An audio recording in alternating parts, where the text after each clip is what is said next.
नमस्कार, मैं हूं नवजोत रंधावा। 100 साल बाद धन वर्षा का महायोग, आज इसी पर चर्चा हम करेंगे क्योंकि ज्योतिष की दुनिया में बहुत बड़ी हलचल होने जा रही है। शुक्र और गुरु का मेल होने जा रहा है, एक ऐसा महासंयोग जो कि नए साल से पहले दुर्लभ राजयोग का निर्माण कर रहा है। दरअसल शुक्र को सुख, समृद्धि और धन का कारक माना जाता है और नए साल से पहले उसका धनु राशि में गोचर हो रहा है। ऐसे में ज्योतिषियों की कड़ी नजर है, तो इसका असर कई लोगों की जिंदगी पर पड़ेगा। शुक्र की बदली चाल में सबसे बड़ा राजयोग भी बन रहा है, तो किस उपाय से होगी आपकी चांदी? शुक्र गुरु चमकाएंगे किसका भाग्य? 100 साल बाद धन वर्षा का समसप्तक योग बन रहा है, तो किस उपाय से सुख समृद्धि में अपार वृद्धि होगी? किन किन राशि को फायदा होगा? ज्योतिष के जानकारों से इन तमाम पहलुओं पर आज बात करेंगे।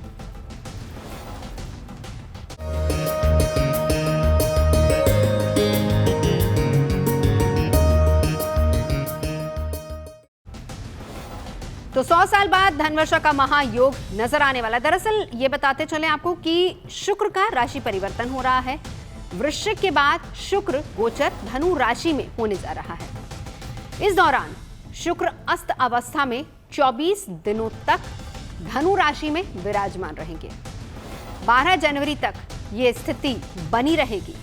फिर शुक्र 12 से 31 जनवरी तक मकर में अस्त होंगे। अभी फिलहाल सूर्य भी धनु राशि में है।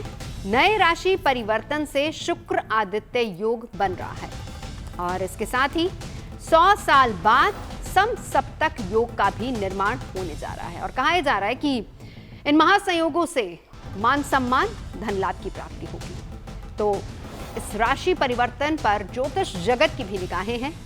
किस पर कितना असर होगा, आज चर्चा इसी पर। सबसे पहले तो सुमित्रा जी, आप ही से शुरू कर देते हैं। बताइए जरा, ये योग क्या गुड न्यूज लेकर आ रहा है सबके लिए? जी बिल्कुल, नवजोत जी सारे बने चीजें मेरे पे ही पहले डालती हैं। आप सबको एक बात बताऊं, जब हम योगों की बात करते हैं बहुत एक बार में बहुत ज्यादा खुश हो जाते हैं। सबसे इम्पोर्टेंट क्या होता है कि एक योग किसको रिजल्ट देगा, किसको नहीं देगा, वो भी समझने की बात है। कि हम सोचते हैं इतने अच्छे अच्छे योग आए, इतनी धन वर्षा हुई, पर हमारे घर में तो नहीं हुई। तो जैसे मान लीजिए कि आपके पास अगर बीज है और जब आप उसमें पानी डालते हैं तो उसमें से पौधा निकल के आता है, तो ये बीज है आपकी जन्म पत्रिका। अगर आपकी जन्म पत्रिका में गुरु शक्तिशाली है, शुक्र शक्तिशाली है, इनके पोजीशन शक्तिशाली है, किसी पाप ग्रह से ये पीड़ित नहीं है, तब ये ट्रांजिट आपको ये सारे फायदे दे सकती है। पर अगर आप देख रहे हैं कि गुरु और शुक्र की पोजीशन आपकी पत्रिका में अच्छी नहीं है, तो भी उपायों से हमें लाभ जरूर मिल सकता है। क्योंकि जन्म पत्रिका, कर्म और परिस्थिति, ये तीनों ही मिलकर ये निर्भर करते हैं कि हमें उसका फायदा होगा या नहीं होगा। एक अगर बोलें कि परंपरागत अगर बोला जाए तो आप देखिएगा फोटो जब हम देखते हैं लक्ष्मी जी और विष्णु जी एक साथ हैं, तो लक्ष्मी जी का कहीं ना कहीं संबंध शुक्र से माना गया है और विष्णु भगवान का कहीं ना कहीं संबंध सूर्य से माना गया है। तो शुक्र क्या है, वो धन, रिश्तों में प्रेम के लिए बहुत इंपॉर्टेंट है, और सूर्य जो है वो धर्म और ईमानदारी और सिद्धांत के लिए इंपॉर्टेंट है। तो अगर हम चाहते हैं कि हमारे लाइफ में हमेशा लक्ष्मी जी बनी रहे, तो हम बोलते हैं ना विष्णु जी के साथ उनको मानो, ताकि लाभ जो है वो हमेशा टिका हुआ रहे। तो अगर बोलते हैं यहाँ पे तो शुक्र आदित्य योग बन रहा है और एक सप्तम योग दोनों बन रहा है। शुक्र आदित्य योग में क्या हो रहा है, धन, वैभव, मान सम्मान और अचानक लाभ और करियर और आर्थिक स्थिति भी काफी इंप्रूव होती है। और शुक्र देखिए जैसे ही ट्रांजिट होके आ रहा है, ये गुरु के ऑपोजिट आने के चलते समसप्तम योग बन रहा है। तो शुक्र के धन गोचर से गुरु जो वक्री मिथुन में है, जब उसे देख रहे हैं, तो इस योग से धन वर्षा, जिसकी बात शुरू से नवजोत जी कर रहे हैं और दिखा भी रहे हैं, हाँ। तो धन वर्षा योग यहीं से आ रहा है। यानी कि एक इशारा है कि 2026 शुरू होने से पहले धन वर्षा हो सकती है। आचार्य राज मिश्रा भी हमारे साथ इस वक्त जुड़ चुके हैं। राज जी, जरा समझाइए इस गोचर को, ज्योतिषीय नजरिए से कितना इंपॉर्टेंट है? देखिए, अगर ज्योतिषीय दृष्टिकोण से देखा जाए तो ये बहुत ही इंपॉर्टेंट है, क्योंकि एक बहुत महत्वपूर्ण संयोग बनने जा रहा है। अगर आप देखेंगे, शुक्र अगर कालपुरुष की राशि में देखा जाए तो सेकंड हाउस, जो बहुत इंपॉर्टेंट हाउस है, जो फाइनेंस का हाउस कहा जाता है, शब्द का हाउस कहा जाता है, इन्वेस्टमेंट का हाउस कहा जाता है, धन जहां की पूरी परिस्थिति, और सेवंथ हाउस जिसको कि कहा जाता है रिलेशनशिप। अगर जीवन में कोई महत्वपूर्ण चीज है तो क्या चाहिए? आपका स्वास्थ्य अच्छा हो, आपका पारिवारिक रिलेशन जो अच्छा है, आपके पास पैसा अच्छा, आपकी प्रोफेशनल लाइफ अच्छी हो। उसमें से दो सबसे इंपॉर्टेंट जो पार्ट है, एक तो पैसे वाला पार्ट और दूसरा सबसे इंपॉर्टेंट पार्ट जो है वो सेवंथ हाउस, जो कि रिलेशनशिप का पार्ट है। इन दोनों के स्वामी शुक्र हैं और उनका जाकर के काल पुरुष के 9th हाउस यानी लक हाउस में गोचर करना, इससे बेहतरीन गोचर नहीं कहा जा सकता। और वहां पर ऑलरेडी सूर्य जाकर के बैठे हैं, वहां ऑलरेडी जो है मंगल जाकर के बैठे हैं, बुध भी कुछ दिन बाद आकर के ये अपना संयोग बना लेंगे। अगर देखा जाए तो शुक्र क्योंकि वहां पर जाकर के गोचर करेंगे, फिल्म इंडस्ट्री देखा जाए, मीडिया इंडस्ट्री देखा जाए, ज्वेलरी देखा जाए, वाहन देखा जाए, इवन मैं ये कह सकता हूं कि इस संसार का जितना मटेरियलिस्टिक हैप्पीनेस है, सांसारिक सुख जितना है, वो सब कुछ शुक्र के हाथ में है। तो शुक्र का जब परिवर्तन अभी तक 8th हाउस में काल पुरुष के गोचर कर रहे थे, वृश्चिक राशि के अंतर्गत गोचर कर रहे थे, मंगल की राशि में गोचर कर रहे थे, जहां पर उनकी परिस्थिति इतनी बेहतर नहीं कही जा सकती है, लेकिन जब वो 9th हाउस के अंतर्गत पहुंचेंगे तो निश्चित रूप से एक बड़ा परिवर्तन आएंगे। जब शुक्र के बारे में कहा जाता है तो आप सभी लोग जानते हैं कि शुक्राचार्य वो ऋषि हैं, शुक्राचार्य वो गुरु हैं, जहां देवता अमरत्व को प्राप्त कर चुके थे, जहां पर वो अमर थे, लेकिन फिर भी अमर होने के बाद भी उन्होंने अपने शिष्य राजा बलि को इतना पावरफुल बना दिया कि उन्होंने देवताओं पर विजय प्राप्त कर लिया। मारा नहीं, लेकिन देवता भागे भागे फिरने लगे और भगवान को वामन स्वरूप लेकर के अवतार लेकर उनसे चीजें मांगनी पड़ी। तो इसलिए शुक्र का परिवर्तन निश्चित रूप से पूरे विश्व के लिए एक बहुत बेहतरीन परिवर्तन है। और अगर संसार में कोई कामना है, सांसारिक चीजों की कामना है। जी, आपका बहुत बहुत शुक्रिया। फिलहाल हम शुक्रिया कहते हुए शुक्र पर ही बात कर रहे हैं और शुक्र वही ग्रह है जो हमें शुक्रिया करना वाकई में सिखाता है, क्योंकि नीर चीर विवेक और सही और गलत में चयन करने की शक्ति अगर हमें कोई देता है, और वो कहते हैं ना कि सेंसिबिलिटी अगर कोई देता है, तो वो शुक्र ही वो ग्रह है जो हमें वो प्रदान करता है। अक्सर ज़िंदगी में हमें बहुत सी चीज़ें भी मिलती हैं तो वो शुक्र की वजह से मिलती है। जब जिस चीज़ की इच्छा होती है उतना पैसा तो आपकी ज़िंदगी में कम से कम आ ही जाता है। और फिलहाल अगर इस गोचर की हम बात कर लें तो धर्म त्रिकोण में जो है ये गोचर कर रहा है, भाग्य की राशि धनु राशि में गोचर कर रहा है, जहाँ सूर्य और मंगल पहले से ही विराजमान है। तो आप देखें, जिनका लग्न या जिनकी राशि धनु है, उनके व्यक्तित्व में तो certainly it's going to be very charismatic and attractive. आकर्षण की शक्ति जिसे कहते हैं, उनके व्यक्तित्व में जो है आप देखेंगे कि बहुत ज़्यादा एक आकर्षण है, खूबसूरती है, शार्प है, they look more sharp and bright, जिसकी तरफ से लोग वाइब्रेंस की तरफ लोग आकर्षित होते हैं। तो उस तरह के व्यक्तित्व में वो एक हैप्पीनेस होती है जो आपके ऑरा में जो है वो दिखने लगती है। तो ये वो वाला फिलहाल मुझे जो है समय लगता है। साथ ही साथ लेकिन देखें, चूंकि ये राशि भाग्य की तो है ही है, लेकिन ये नेतृत्व के करने की, लीडरशिप की भी है। कहीं ना कहीं जो मैं देखूं धर्म त्रिकोण स्थान जितनी भी 159 जो भाग्य की राशियां होती हैं या नेता गवर्नमेंट वगैरह की राशियां होती हैं, थोड़ा सा युवा वर्ग में आक्रोश भी रह सकता है, गुस्सा भी रह सकता है, क्योंकि मंगल और सूर्य दोनों या अग्नि की राशि है, वहां पहले से मौजूद है। तो आप इसको चैनलाइज कर रहे हैं तो जिम जाइए, फिट होने का ये सबसे अच्छा समय है, ये वही गोचर है। बिल्कुल, वैसे भी विंटर्स में जल्दी वेट लॉस होता है, जाना चाहिए। राज जी, ये बताइए इस गोचर का देश और दुनिया पर कितना असर है? देखिए, मेरे दृष्टि से पूरे विश्व पर इसका प्रभाव पड़ेगा। अगर मैं भारत की दृष्टि से इस गोचर को कहूं तो मैं सबसे शानदार परिस्थिति में कह पाऊंगा, क्योंकि भारत की दृष्टि से अगर देखा जाए तो उसके साथ सूर्य भी वहीं पर रहने वाले हैं, मंगल की भी वही परिस्थिति। भारत की अगर लग्न देखी जाए तो क्योंकि वृषभ लग्न है और वृषभ लग्न शुक्र की ही लग्न है, तो ऐसे परिस्थिति के अंतर्गत भारत के लिए गोचर ये 8th हाउस में होगा, लेकिन क्योंकि दृष्टि 2nd हाउस के अंतर्गत होगी तो फाइनेंस को लेकर के जो भारत की परिस्थिति, जो अर्थव्यवस्था को लेकर के भारत की परिस्थिति रहेगी,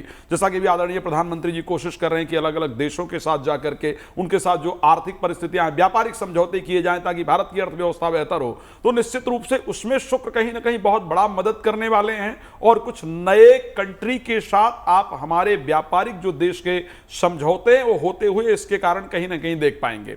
अब दूसरी बात कर लें कि अगर मैं दुनिया को लेकर के बात करूं, जैसा कि अभी हमने कुछ दिन पहले देखा था कि गोल्ड थोड़ा डाउन गया था, थोड़ा कम हुआ था, बट क्योंकि शुक्र गोल्ड के कारक हैं, उनके राशि परिवर्तन कर लेने से, धनु राशि में चले जाने से निश्चित रूप से उस पर एक पॉजिटिव इंपैक्ट पड़ेगा और फिर से वो जो है वो आगे बढ़ेगा, वो महंगाई की तरफ जाने वाला है। अगर मैं पूरे विश्व की बात करूं, रिलेशनशिप सबसे इंपॉर्टेंट चीज है। चाहे आप जीवन में जितना भी कमा लीजिए, लेकिन आप अपने पारिवारिक रिश्तों को हमेशा बेहतर रखना चाहते हैं, तो वहां पर अगर मैं उठा करके देखूं तो शुक्र का ये परिवर्तन कहीं ना कहीं पूरे विश्व में एक रिलेशनशिप को लेकर के एक पॉजिटिविटी लेकर के आने वाला है।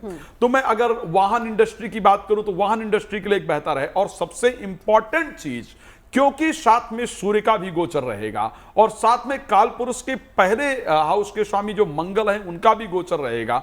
तो ऐसे परिस्थिति के अंतर्गत कहीं ना कहीं एक परिस्थिति परिवर्तित होगी कि जो विश्व है वो युद्ध से बाहर निकल करके आपस में एक डिस्कशन के लिए तैयार होगा, आपस में एक सही रास्ते पर चलने के लिए तैयार होगा। और यहां पर भी अगर भारत की बात करें तो जो बहुत दिन से एक दावा करते आ रहे थे ट्रंप की हमने इस युद्ध को रुकवाया, इस युद्ध को रुकवाया, ये हमने किया, वो हमने किया, वहां पर भारतीय छवि बाहर निकल करके आए।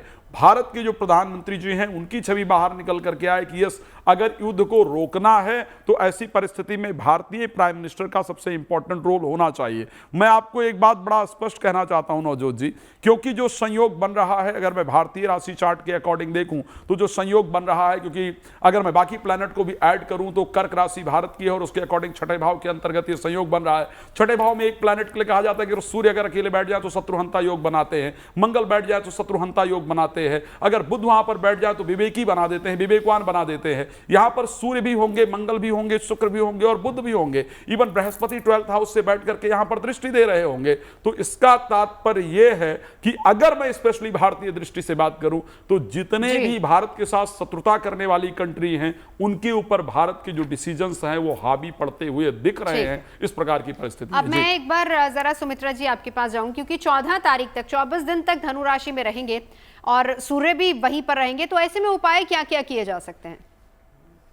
जी बिल्कुल, सबसे पहले बोलूंगी कि ये एक्चुअली कौन कौन सी इंडस्ट्री पे ज़्यादा असर डालेंगे। फिल्म इंडस्ट्री हुई, पॉलिटिक्स हुआ, मीडिया हुआ, पब्लिक फेस, ग्लैमर इंडस्ट्री हुआ, या ब्यूटी, या जो भी इंडस्ट्री में पावर रिलेटेड चीज़ें हैं, या जो लोग भी आप देखिए ज़्यादा शो ऑफ करते हैं या स्टाइल में रहते हैं या बहुत ज़्यादा चार्म कॉन्शियस होते हैं या नेम फेम से जुड़े हुए लोग होते हैं, इन पे तो खास तौर से असर करेगा। बाकी बता सकती हूँ, बाकी मैं राशियों वाइज भी बताती हूँ। इससे पहले बोलूँगी कि हर राशि के लिए एक इम्पॉर्टेंट है कि इस समय में आप अपनी ईगो, अहंकार और दिखावे को कंट्रोल करेंगे। अगर ये चीज़ें आप कंट्रोल करेंगे तभी आपको इसके पॉजिटिव रिजल्ट्स मिलेंगे, क्योंकि हम हमेशा सोचते हैं मैं ही सब कुछ हूँ। इसको जब व्यक्ति छोड़ेगा तभी ये शुक्र और सूर्य का कॉम्बिनेशन आपको बेनिफिट देगा। क्योंकि आप देखिए शुक्र क्या हुआ, शुक्र जैसे ही सामने आता है उसके अंदर असुरों का ज्ञान है इसमें, और जब सूर्य इसके साथ आ रहा है मैंने देवताओं की सत्ता इसमें, तो ये दोनों जब एक साथ जुड़ेंगी और आप ईगो और अहंकार को छोड़ेंगे तभी आपको लाभ मिलेगा।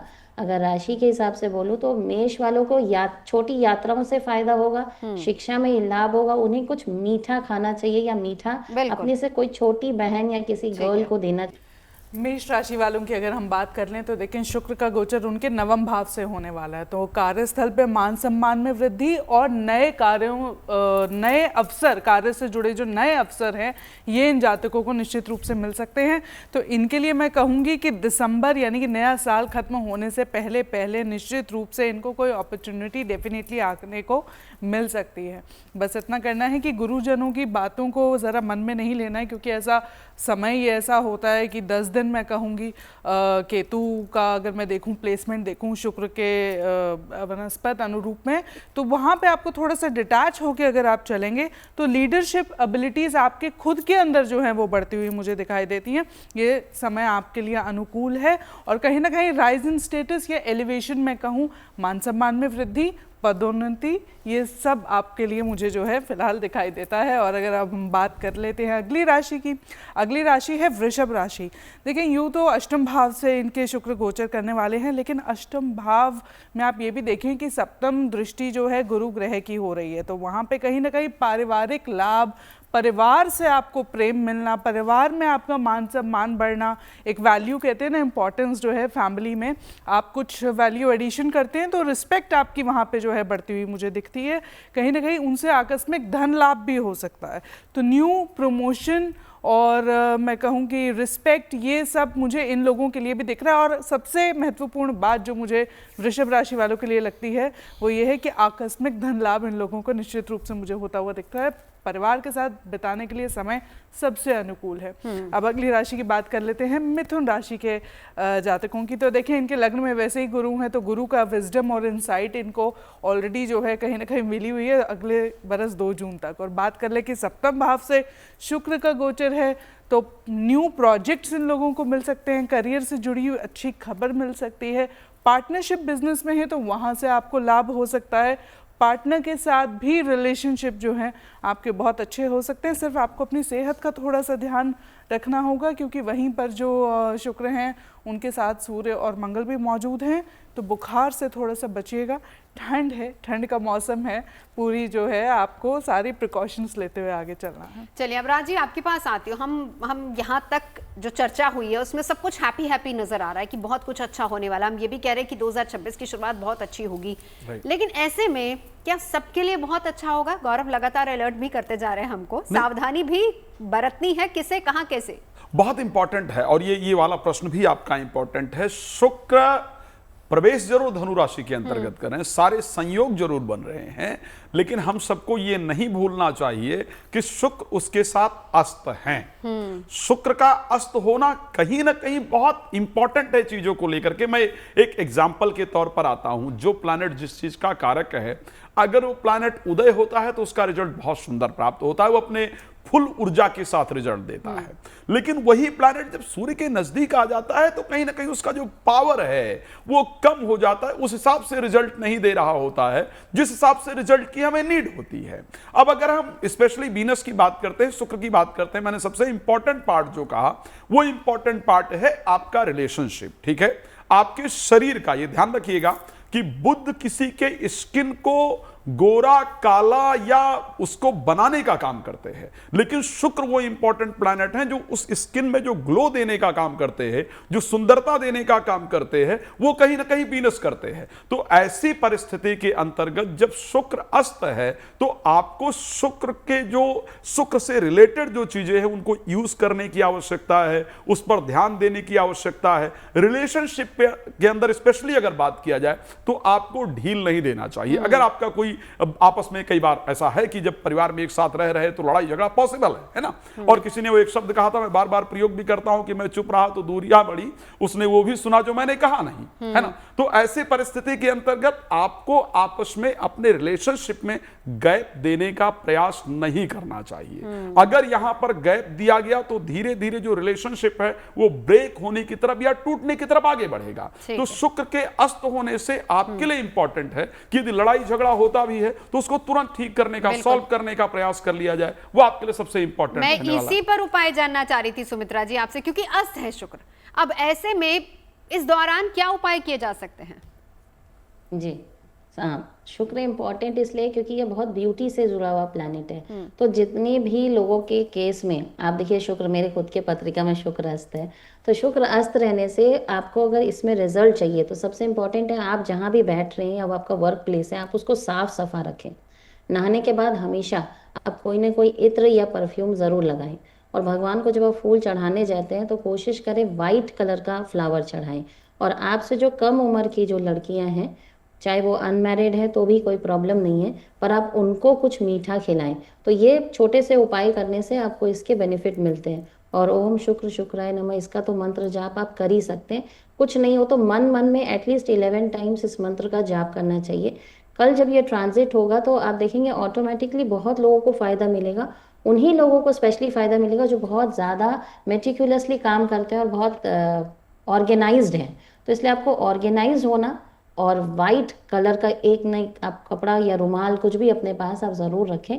तो इससे आपके ये प्लानिटरी जो प्रॉब्लम्स हैं वो सॉल्व भी होंगे और बेनिफिट्स भी आपको मिलेंगे।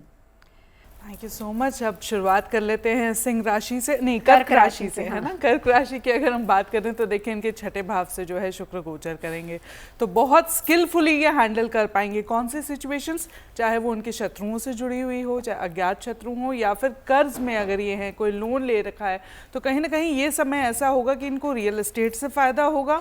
और कर्ज ये जो है अगले 10 दिन में कोई ऐसा महत्वपूर्ण फैसला लेते हुए मुझे देखते हैं जिससे उनको ये मुक्ति जो है मिल सकती है। तो साल 2025 ख़त्म होते होते आप कर्ज से निजात पा जाएंगे। इस तरह के जो शुभ संयोग हैं वो कर्क राशि वालों के लिए निश्चित रूप से लगते हैं। अब बात कर ले सिंह राशि वालों की, तो देखें इनके तो पंचम भाव में वो गोचर करने वाले हैं, तो इनको कहीं ना कहीं रिलेशनशिप से, प्रशासनिक जो लोग होते हैं या उस फील्ड में जो गवर्नेंस से जुड़ी हुई चीज़ें होती है वहाँ से उनको जो है लाभ की योग होते हैं, लाभ की प्राप्ति हो सकती है। तो सिंह राशि वालों के लिए कहीं ना कहीं मैं यूँ कहूँगी कि उनके जो विजडम और लीडरशिप स्किल्स हैं उसके लिए जो है इनको बहुत सराहना मिल सकती है। और ये बड़ा खुशनुमा, जिसे कहते हैं ना, बेवजह खुश रहने का समय है कि आप बेवजह खुश होते होते जाएंगे। हालांकि वजह बहुत सारी मिल जाती है, लेकिन फिर भी वजह ना भी हो तो मन जो है खुश रहेगा, उदास नहीं रहेगा। कहीं ना कहीं आप वो अपने आप को उस डिप्रेशन से जो है बाहर लेकर आ पाएंगे। अब अगली राशि की बात कर ले, कन्या राशि की बात कर लेते हैं। देखिए, कन्या राशि के चौथे भाव में ये गोचर हो रहा है, तो इनके लिए जो है सबसे अच्छा समय है कार्यस्थल पे मान सम्मान से जुड़ा हुआ, और घर की ब्यूटिफिकेशन के लिए भी जो है ये बहुत अच्छा समय हो सकता है। आप छोटे मोटे कोई ऐसे बदलाव इस समय में कर लें जो आपको खुद भी बहुत अच्छा फील कराए और लोग भी आके तारीफ करें कि आपने ये तो बहुत अच्छा जो करवा लिया। कार्यस्थल पे भी आप कोई ऐसा फैसला ले सकते हैं, कोई ऐसा कार्य कर सकते हैं जिसकी वजह से सराहना आपको मिल सकती है, और न्यू अपॉर्चुनिटीज, करियर ग्रोथ भी जो है कन्या राशि वालों के लिए मुझे दिखती है। बिल्कुल। राज मिश्रा जी, जिन लोगों की नई शादी हुई है उनके लिए क्या बताएंगे? देखिए, बहुत महत्वपूर्ण है, क्योंकि मैंने बार बार कहा है, जिन लोगों की नई मैरिज हुई है या जिन लोगों का नया रिलेशनशिप है, आपको सबसे इंपॉर्टेंट है कि शुक्र की एनर्जी को बढ़ा करके रखें। शुक्र की एनर्जी बेहतर होना किसी भी रिलेशनशिप के लिए या किसी भी नई मैरिज इत्यादि के लिए बहुत इंपॉर्टेंट होता है। आपको क्या करने की आवश्यकता है? मुझे लगता है सबसे इंपॉर्टेंट है कि एक तो मैंने पहले भी कहा कि आपस में बातचीत होते रहना चाहिए, और पॉजिटिव चर्चा, आप जब घर के अंदर बैठें तो पॉजिटिव चर्चा आपका जरूर होना चाहिए। सबसे इंपॉर्टेंट चीज कि जिस कमरे में सोते हैं उस कमरे में खाना इत्यादि आपको बिल्कुल नहीं खाना चाहिए। ध्यान रखना चाहिए कि जिस कमरे में सोते हैं उस कमरे में गंदे कपड़े या जूते इत्यादि आपको नहीं रखना चाहिए। उसके साथ परफ्यूम इत्यादि आपको जलाना चाहिए, परफ्यूम इत्यादि छिड़कना चाहिए। कपूर कमरे के अंदर जरूर जलाना चाहिए। एक और चीज, अगर नई मैरिज हुई है, शुक्र के अस्त होने के कारण, वैसे तो धनु राशि में जाएंगे, बहुत बेहतर होने वाला है, और स्पेशली जिनकी नई मैरिज हुई है, बृहस्पति की दृष्टि होने के कारण, मंगल साथ में होने के कारण संतान का योग जल्दी बन जाएगा। उनके लिए भी फायदेमंद है। जो लोग संतान के लिए बहुत दिन से प्रयास कर रहे हैं, नहीं रिजल्ट मिल रहा है, या जो लोग IVF इत्यादि का सहारा ले रहे हैं, नहीं रिजल्ट मिल रहा है, तो उनके लिए भी ये गुड न्यूज है, पॉजिटिव न्यूज मिलने वाली है। लेकिन आपको क्या ध्यान रखना है कि यदि आपके रिलेशनशिप के अंदर आपकी नई मैरिज हुई है और खटपट ज्यादा हो रही है, या ससुराल में बैलेंस बनाने में आपको दिक्कत आ रही है, या नई बहू घर के अंदर आई है और उसके साथ बैलेंस बनाने में दिक्कत आ रही है, तो दुर्गा जी के सामने प्रत्येक शुक्रवार को कपूर जलाना प्रारंभ कर दें, और घर का माहौल जितना खुशबूदार रख सकते हैं रखने का प्रयास करें, ताकि शुक्र की एनर्जी मिलती रहेगी तो रिलेशन बेहतर हो जाएगा। बिल्कुल। सुमित्रा अग्रवाल जी भी इस वक्त हमारे साथ जुड़ी हुई हैं। सुमित्रा जी, मैं आपके पास आना चाहूंगी। वो जातक, वो लोग जिनकी कुंडली में शुक्र की स्थिति ठीक नहीं है, वो क्या कर सकते हैं? जी, सबसे पहले वो 2-3 चीज़ों का ध्यान रखें कि जन्म पत्रिका में अगर प्लैनेट सही पोजीशन पे नहीं, या पाप ग्रह से अगर पीड़ित हैं, तो इस समय ज़रूर शुक्र का मंत्र बोलें, ओम शुक्राय नमः। एटलीस्ट इसको 11 बार बोलें, और मन मन में बोलें, इसे ज़ोर से नहीं बोलना, माला जाप नहीं करनी है, सिर्फ 11 बार बोलना है नहाने के बाद। कोशिश करें पूरे वीक में आपको हर दिन एक वाइट कलर का या तो रुमाल या वाइट कलर का कोई कपड़ा या फिर ड्रेस, आप वाइट कुछ ना कुछ अपने साथ वाइट क्लोथ ज़रूर रखें। कोई भी जो लेडीज़ जो मैरिड हैं उनको आप एक रोटी ज़रूर दान में दें या खिलाएं उनको एक रोटी। एक चीज़ इम्पॉर्टेंट है, क्योंकि मैरिज रिलेटेड है ये प्लैनेट, और लोगों की नई शादियां भी हुई है, क्योंकि इसके बाद सावा तो बंद हो गया था, तो भर भर के शादियां हुई है। तो इम्पॉर्टेंट है कि आप अपने पार्टनर से ओवर प्रॉमिस ना करें या कोई झूठ ना बोलें, क्योंकि ओवर प्रॉमिस या झूठ बोलने से आपके अगर शुक्र पीड़ित है तो आपको उसका दंड भी मिल जाएगा, आपके डिफरेंसेस बन जाएंगे। तो प्रॉमिस, ओवर प्रॉमिस नहीं करें, जो आपकी कैपेसिटी है उसी से रिलेटेड प्रॉमिस करें, और पार्टनर के सेल्फ रिस्पेक्ट को ठेस नहीं पहुंचाए। ये दोनों के लिए इम्पॉर्टेंट है, क्योंकि अगर आप ये पहुंचाते हैं तो आपको पीड़ा ज़रूर मिलनी है। कुछ मीठी चीज़, अगर फीमेल है तो अपने हाथ से बना के कोई मीठा चीज़ उनको खिलाएं, वाइट हो जिसमें मिल्क हो वैसा चीज़, और अगर हस्बैंड है तो बाहर से ही कोई मीठा चीज़ अपनी वाइफ के लिए ज़रूर लाएं और उनको दें। कोई बहुत एक्सपेंसिव चीज़ होने की आवश्यकता नहीं है, बहुत छोटा चीज़ ही हो बट वो वाइट हो तो उनके लिए अच्छा रहेगा। कोशिश ये रखें कि फिजूल खर्च को कंट्रोल करें, और ये अगर आपको प्रॉब्लम आ रहे हैं आपके मैरिज में और आगे अगर आएंगे न्यू मैरिज में, तो फ्राइडे के दिन इन उपायों को जरूर करें, उससे बिल्कुल। लाभ होगा। और परफ्यूम यूज करें जरूर। तुला राशि के जातकों की अगर बात कर लें तो देखें इनके जो है तृतीय भाव से, पराक्रम के भाव से ये गोचर होने वाला है, तो इनके ट्रैवल्स बहुत बढ़ने वाले हैं और मीडिया, फैशन, डिज़ाइनिंग, इंटरनेट, इनसे जो जुड़े हुए लोग हैं उनको एक अच्छा करियर ब्रेक मिल सकता है। कहीं ना कहीं इनकी पहचान जो है वो मजबूत हो सकती है। न्यू कॉन्ट्रैक्ट्स, कानून से भी अगर कुछ लोग जुड़े हुए हैं तो उनके लिए ये बहुत अच्छा समय है। खास तौर से 10 दिन में होने वाली या अगले 10 दिन बाद होने वाली यात्राओं से इनको जो है वो बहुत लाभ और बहुत रिफ्रेशिंग इनके लिए हो सकता है। कहीं ना कहीं रिजुविनेशन की राशि है, तो एक वो जो वाइटैलिटी आप मिस कर रहे थे, वो जो फ्रेशनेस मिस कर रहे थे, वो आपको ज़रूर मिलती हुई मुझे इस समय में जो है दिखाई देती है। और अगर आप बात कर ले अगली राशि की, जो वृश्चिक राशि है, तो देखिए वृश्चिक राशि के दूसरे भाव से यह गोचर होने वाला है, तो गुप्त कार्यों से जुड़ा हुआ, रिसर्च से जुड़ा हुआ, साइबर रिसर्च से जुड़ा हुआ कोई भी आप कार्य करते हैं तो उसमें आपको कामयाबी मिल सकती है। आकस्मिक धन लाभ भी हो सकता है। परिवार से जो है वो आपको काफ़ी फ़ायदा हो सकता है। वाणी पे अगले 10 दिन मैं कहूँ थोड़ा संयम रखिएगा, क्योंकि ये ऐसा समय है, शीर्ष नेतृत्व से जो लोग जुड़े हुए हैं, लीडरशिप से जो जुड़े हुए हैं, उनके मुंह से कहीं ना कोई ऐसी बात निकल सकती है जो लोगों को हो सकता है बहुत ज़्यादा अच्छी ना लगे, नागवार गुजरे। वो कोई भी हो सकता है, चाहे वो रिलीजियस लीडर हो, पॉलिटिकल लीडर हो, जो भी लीडरशिप पोजीशन पे है, वहाँ पे थोड़ा सा मुझे लगता है आपको देख संभल के बोलने की ज़रूरत रहेगी।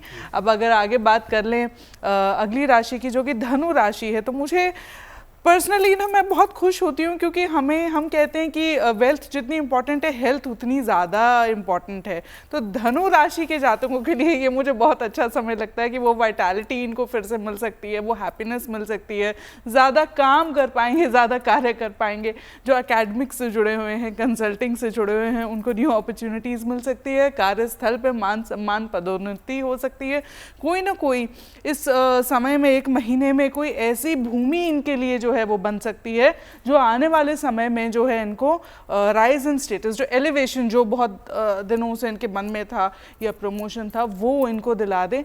ये एक महीना कुछ जो है वो इस तरह के ग्रह इन लोगों के लिए लिए हुए हैं। बिल्कुल। अब बच्चों की बात कर लेते हैं, उन पर भी कितना असर होगा, राज जी बताते चलिए जरा। देखिए, बच्चों पर मेरी दृष्टि से एक शानदार असर पड़ेगा। 2 ग्रह गुरु कहे जाते हैं ज्योतिष के अंदर, एक शुक्र कहे जाते हैं गुरु और एक बृहस्पति गुरु कहे जाते हैं।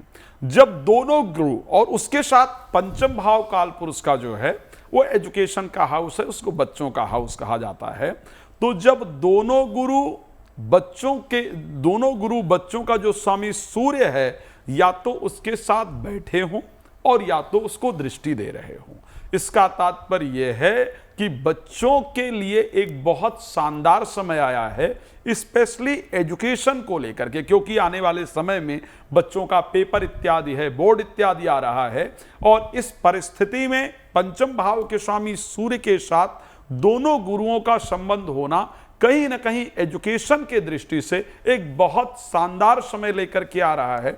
मैं ये निश्चित रूप से कह सकता हूं कि आने वाला जो समय होगा, जब एग्जाम इत्यादि जो होंगे, उनमें इस बार पिछले बार की अपेक्षा बच्चों की जो परिस्थिति है वो अच्छी रहेगी। हर बार ऐसा रहता है कि बच्चे अपनी मेहनत अच्छी करते हैं और रिजल्ट प्राप्त करते हैं, लेकिन इस बार कम मेहनत पर ज़्यादा अच्छे रिजल्ट प्राप्त कर पाएं, इस प्रकार की परिस्थिति है। मैं मेहनत कम करने की बात नहीं करूंगा, मेहनत पूरा करना चाहिए। और एक सबसे इंपॉर्टेंट चीज़ जो बच्चों के लिए रहेगी इस समय पर, क्योंकि बृहस्पति जो है वो किताब के कारक हैं, आपको फोन इत्यादि छोड़ करके किताब को ज्यादा देखने की आवश्यकता है। जितना आप एक पुस्तक से रीड करने की कोशिश करेंगे, उतना आपका ब्रेन ज्यादा शार्प होगा, बृहस्पति का संपर्क ज्यादा बढ़ेगा और आप उसको जा करके अच्छी तरीके से कर पाएंगे, आपका रिजल्ट अच्छा होगा। बट बच्चों के लिए मैं इसको बहुत शुभ देख रहा हूं। चलिए जल्दी से आखिरी 3 राशियों की बात कर लेते हैं, श्रुति जी। हाँ, देखिए, अगर हम मकर राशि की हम बात कर लें तो इनके 12वें भाव से गोचर कर रहे हैं, तो कहीं ना कहीं इनकी जिम्मेदारियां बढ़ेंगी, इनको धैर्य रखने की ज़रूरत निश्चित रूप से पड़ेगी। क्यों? क्योंकि देखिए 12वां भाव ना कहीं आराम का और सुख का ऐसा भाव होता है जो आपको कहीं शैया सुख, वैसे हमारे ज्योतिष में इसको कहा जाता है कि प्लेजर्स का है। तो आप बहुत ज़्यादा काम करना नहीं चाहते, तो इस टाइम हो सकता है अब फॉरेन विजिट से बहुत लोगों को जो है फ़ायदा हो सकता है, लेकिन बहुत ज़्यादा काम करने का मन ना करे, आराम करने का जो है वो मन करे, ये हो सकता है। तो स्टूडेंट्स के लिए लेकिन इस समय बहुत जिम्मेदारी की बात है। मुझे लगता है उनको पढ़ने और मेहनत करने के लिए, फोकस करने के लिए वो ज़्यादा ज़रूरत पड़ेगी, धैर्य थोड़ा सा रखना पड़ेगा। इंफ्रास्ट्रक्चर, रियल एस्टेट से जो लोग जुड़े हुए हैं उनके लिए भी ये अच्छा समय है। देखिए, अच्छा समय मैं इस रूप से कहती हूँ कि अगर कोई रखी हुई प्रॉपर्टी थी, जो बनी हुई बिल्डिंग थी, वो नहीं बिक रही थी, तो वो बिक सकती है, वो जा सकती है। तो इस तरह के योग जो है मकर राशि वालों के लिए वो बने हुए हैं कि ऑलरेडी मेड प्रॉपर्टी इनके लिए निकलती हुई आगे जाती हुई मुझे दिखती है। अब बात कर लें देखिए कुंभ राशि वालों की, तो कुंभ राशि के तो देखिए 11वें भाव में ये गोचर हो रहा है, तो लिक्विड कैश गेन्स कहीं ना कहीं इनको बहुत अच्छे हो सकते हैं। और ख़ास तौर से जो टेक्नोलॉजी से जुड़े हुए हैं, IT कंसल्टेंसी से जुड़े हुए हैं, उन लोगों को यहाँ पे लाभ होता हुआ मुझे दिख रहा है। संतान से सुख का प्राप्त मुझे होते हुए दिख रहा है। बस आपको जो अपनी ज़बान है या यूँ कहूँ वाणी है, उस पर थोड़ा सा अगर आप ध्यान देकर चलेंगे तो ये आपको निश्चित रूप से संतान सुख का जो कहते हैं ना, बिल्कुल सुख, क्योंकि आपके पास है तो आप बच्चों के साथ घूमने जा रहे हैं या बच्चे अपने करियर में अच्छा कर रहे हैं, कोई ना कोई कारण जिसकी वजह जो है बच्चे बन सकते हैं, सरकारी या प्रशासनिक कार्य बन सकते हैं, वहाँ से जो है आपको खुशी मिलती हुई मुझे दिखाई देती है। अब अगर आखिरी राशि की अगर हम यहाँ पर बात कर लें मीन राशि की, तो देखिए मीन राशि वालों के 10वें भाव से ये गोचर होने वाला है, तो कार्यस्थल पे निश्चित रूप से इनको मान सम्मान की प्राप्ति हो सकती है। इनकी जो विजडम है या जो डिसीजन मेकिंग एबिलिटीज़ हैं उसको लेके जो है इनको बहुत प्रेज मिल सकता है अपने कार्यस्थल पे। न्यू अपॉर्चुनिटीज़ इनके लिए आ सकती हैं, लेकिन थोड़ा सा वाद विवाद से बचिएगा, गुस्सा होने से बचिएगा, या आपकी इमेज जो है it will come across like you are an aggressive person, तो वो अगर आप देख के चलें तो ये समय बिल्कुल आपका समय है कि आप ही के लिए प्रमोशन या एलिवेशन, इस तरह की चीजें अगले 1 महीने में हो सकती है। बिल्कुल सुमित्रा जी, आपके पास आऊंगी। चलिए, तमाम राशियों की बात तो हमने कर ली, शुरुआत में आपने भी बताया था कौन कौन सी ऐसी राशियां जिनके लिए बहुत अच्छा रहने वाला है, लेकिन वो ऐसी राशियां भी बताते चलिए साथ ही साथ जिनको थोड़ा सा अलर्ट रहने की जरूरत है और उन्हें करना क्या है। जी बिल्कुल, अगर मान लीजिए जो वृष राशि की अगर बात हो, तो वृष राशि में एक और क्या चीज़ है, काफ़ी जिनके इमोशनली जो ट्रॉमास थे पहले, पर वो इमोशनल ट्रॉमा हील होने का ही अच्छा समय है। इंटीमेसी भी बढ़ेगी इनके लिए, इन्वेस्टमेंट भी बढ़ेगा, पार्टनरशिप एक्टिविटी भी बढ़ेगी। और ये चाहे तो फ्राइडे को एक सुगंधित अगरबत्ती अगर ये लक्ष्मी जी को चढ़ाते हैं तो उससे उनको विशेष लाभ होगा। अगर बात करती हूँ मिथुन राशि की, तो आप देखिएगा जिनको ज़्यादा फायदा भी हो रहा है ना, आप नोटिस करिएगा, जैसे आकर्षण तो उनका बढ़ रहा है, उनके घूमने फिरने का मन भी बढ़ेगा, पर उनके लिए गलत फहमियाँ भी बढ़ेगी। तो उनके लिए इंपॉर्टेंट है कि अपने स्पाउस को कोई छोटा सा गिफ्ट दें या कुछ मीठा दें और ओम शुक्राय नमः का जाप करें। कर्क राशि के लिए वर्क प्लेस में उनके आकर्षण बढ़ेंगे, उनके जो सहयोगी व्यक्ति हैं वो उनको कुछ फायदा देगा, तो शुक्रवार को कोई सफ़ेद फूल भगवान को ज़रूर चढ़ाएं। सिंह राशि के लिए क्या है, उनके जो ओल्ड रिलेशनशिप्स हैं जो पहले टूट चुके हैं वो वापस रिजुविनेट हो सकते हैं और नए रिलेशनशिप वापस स्टार्ट हो सकते हैं। तो शुक्रवार को गुलाबी रंग का या सफ़ेद कलर का कपड़ा पहनकर और चंदन का तेल लगाकर या कहीं पे भी अपने बॉडी में चंदन का इस्तेमाल ज़रूर करें। तुला राशि वाले के लिए छोटी यात्राएं काफ़ी सफलता देंगी, सोशल मीडिया में उनकी एक्टिविटी बढ़ेगी, झूठ ना बोलें, ओवर प्रॉमिस ना करें। वृश्चिक राशि वाले, उनके कमाई के काफ़ी सारे मौके बढ़ेंगे, खर्चे भी बढ़ेंगे। पार्टनर के साथ उनका सेल्फ रिस्पेक्ट ज़रूर मेंटेन रखें, वरना डिस्टर्बेंस हो सकती है रिलेशनशिप में। धनु राशि वाले लोग आपको ज़्यादा नोटिस करेंगे और रिलेशनशिप में आपको मेहनत करने की आवश्यकता आप ही को पड़ेगी, इसलिए नहाने के बाद ज़रूर परफ्यूम लगाएं। मकर राशि वाले, उनके कोई जो सीक्रेट रिलेशनशिप है या विदेशों में कोई अगर उनका कारोबार है तो वो बढ़ेगा। फिजूल खर्चा बिल्कुल ना करें और फ्राइडे को एक रोटी किसी को भी दान ज़रूर दें। ओम नमः शिवाय का जाप करें। कुंभ राशि वालों की बात करूं तो फ्रेंड और सोशल नेटवर्किंग, जितने भी नेटवर्किंग प्लेटफॉर्म है उनके उसमें उनके प्रेजेंस बढ़ेंगे। कोई ब्लू पेस्टल कलर का कपड़ा इस दिन ज़रूर पहने। और मीन राशि वालों के लिए उनके बॉस या कोई इन्फ्लुएंशियल व्यक्ति उन्हें कुछ लाभ देगा। उनके लिए इंपॉर्टेंट है कि अपने वर्क प्लेस में या घर में बहुत ज़्यादा साफ सफाई मेंटेन करें। जितना वो मेंटेन करेंगे उतना ही उन्हें मीन राशि वालों को फ़ायदा मिलेगा। बिल्कुल। अब इसी ग्रह गोचर के बीच एक संक्षेप में 10 सेकंड का जवाब नए साल का वेलकम करना है राज जी। मुझे तो बहुत शानदार लग रहा है, क्योंकि मैं ये कह सकता हूं, अगर मैं 2026 और 2025 को कंपेयर करूं, 2025 के स्वामी कहीं ना कहीं मंगल बने, और रीजन क्या हुआ, मंगल बहुत समय तक नीचस्थ रहे, फिर केतु के साथ जाकर के बैठे रहे, और 2025 में बहुत सारी ऐसी यादें रही जो बेहतरीन नहीं रही। 2026 मुझे बहुत शानदार दिख रहा है, बिकॉज उसका प्रारंभ भी राजयोग के साथ हो रहा है, चंद्रमा उच्चस्थ होने वाले हैं। बस एक ही काम जरूर कीजिए, पहले दिन सूर्य को जल जरूर दीजिए और प्रणाम जरूर कीजिए पिता को। बहुत सुंदर होगा। श्रुति जी, अगर आप मुझसे जुड़ करके अपनी समस्याओं का समाधान चाहते हैं और चाहते हैं कि आपकी समस्याओं को ज्योतिष के माध्यम से सुलझाया जाए, तो आप हमसे संपर्क कर सकते हैं, जुड़ सकते हैं एस्ट्रो तक पर।